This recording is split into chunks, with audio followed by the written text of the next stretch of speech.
These visitors have since dried up, as the city has yet to reopen its borders to Chinese tourists. That's why we face the turnover going down, okay, more than at least 60%, okay, because the amount they buy is a lot higher. They buy more premium wine, but for local people, they are more buying the average price, okay, and for the local, because of the pandemic, they stay home, and some of the restaurants around us, they are, because of the social distancing, they are locked down, okay, and then we drop our business to 80%. Okay. Instead, she's uncorked a whole crate of new customers by engaging social media and apps like Vivino and Wine Searcher. It's even brought her shop to the attention of English-speaking locals in the city. But driving the business through digital channels only gets you so far, when many small businesses here are in the catering trade or rely on overseas visitors or do import-export business. Most are pining their hopes on the vaccination program to return the city to normality and to get spending flowing again. Roland Lim, CNA, Hong Kong. That's it for business. Back to you, Otelli. Thanks, Eugenia. 11 firms in Singapore were fined for not ensuring work from home was the default arrangement for its employees. They were among more than 530 workplaces inspected between May 8th and May 21st. Authorities say there will be more inspections. And action will be taken against employers if workers who can work from home are found to be working on site. That's even if the total number of workers on site are at or below the declared number of workers. First-time offenders will be fined $1,000 and up to $2,000 for repeat offenders. Employers must also declare their on-site manpower details by this Friday. The update can be done through the government resource platform Go Business Singapore. Autonomous universities in Singapore will be able to take in more students this coming academic year. This is to support those whose plans to study abroad have been disrupted by the COVID-19 pandemic. Education Minister Chan Chun Sing says that more flexibility will be given to the universities to admit more students. He says the institutions will continue to maintain admission standards and a high quality of education. There are concerns British fruit crops could be lost as farms face a lack of seasonal workers for a second year. COVID restrictions and changes to travel permissions post-Brexit have led to extra requirements to ensure European staff can make it across borders to the UK. But even with the right documents, seasonal workers say they face extra checks on the continent. Laura Makin-Isherwood reports. Behind the glass at Flavour Fresh nurseries in northwest England, acres of vines hang, their fruits ripe for the picking. But while the work to harvest them has already begun, there are concerns that this year some plants could go to waste as COVID restrictions and Brexit travel changes slow the annual arrival of seasonal workers from Europe. So a lot of them, they are cancelling the contracts with us because they have troubles to fly to England. The problems and the issues, they are from the other country like Germany, French, Belgium, that kind of country. They are close to England. They don't let us to pass, or they make our life harder to can reach England. Steluta has been coming to the UK to work for the last 6 years, while travelling across Europe from her home in Romania has until now been straightforward. On her last journey, she says she experienced more police checks and border stops than ever before. The most hard the thing become when they heard we are seasonal worker and we are coming in UK. So we didn't understand why they push and do everything possible to not let us come here in England. She took all the documents. They was force us to go back, no? 90% of the staff in these greenhouses come from Europe. The business is 100% reliant on them to operate. While the government has increased the number of 6-month visas seasonal workers can apply for from 10,000 to 30,000 this year, there are still many vacancies here and across the UK.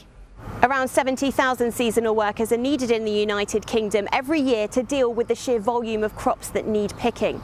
If the workforce doesn't meet that strength, then there are real concerns that fresh produce in greenhouses and fields across the nation could go to waste. Facing a similar shortage last year, the government launched the Pick for Britain campaign, a bid to hire Brits to fill the gaps. But after that failed to yield high staff numbers, officials are now looking to the National Farmers Union for guidance. These roles aren't easy, they require a lot of hard work and they aren't suited to everyone. So this year the NFU is working with the Department for Work and Pensions and local job centres to try and attract the right candidates and identify the ones who have the right skill sets, who will really thrive in these roles. Wastage isn't the only challenge Britain's farms are facing. Changes to the cost of importing plants from Europe and sustainable fertiliser from India are adding financial pressures too. We could get a bag for £1.08 before. We're now looking at £1.76 a bag.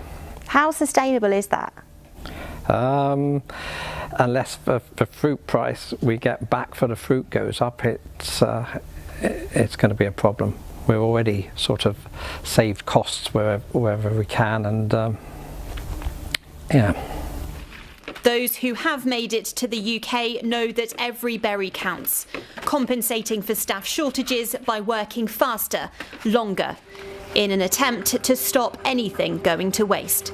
Laura Macon-Isherwood, CNA, Southport. Sport now, and history made in the golf world as 50-year-old Phil Mickelson becomes the oldest man to win a major title.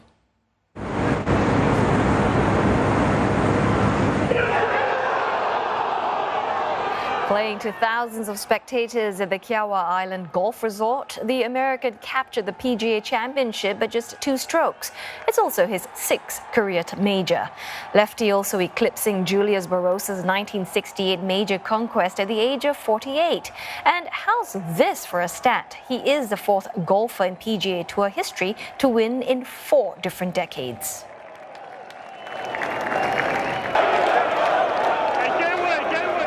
I mean, this is just an incredible feeling because I just believed that it was possible, but yet everything was saying it wasn't. And I hope that others find that inspiration. It might take a little extra work, a little bit harder effort to maintain physically or maintain the skills, but gosh, is it worth it in the end? And I'm so appreciative to be holding this Wanamaker trophy. Oh, what an incredible effort. Well, and that pretty much wraps up Asia Now this hour. Headlines anytime at cna.asia. You can also find us on Facebook, YouTube and Twitter.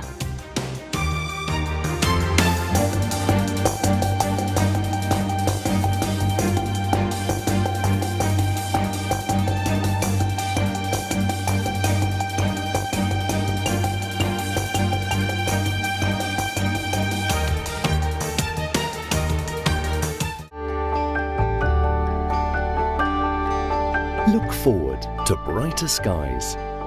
The weather, sponsored by Qatar Airways.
The weather, sponsored by Qatar Airways.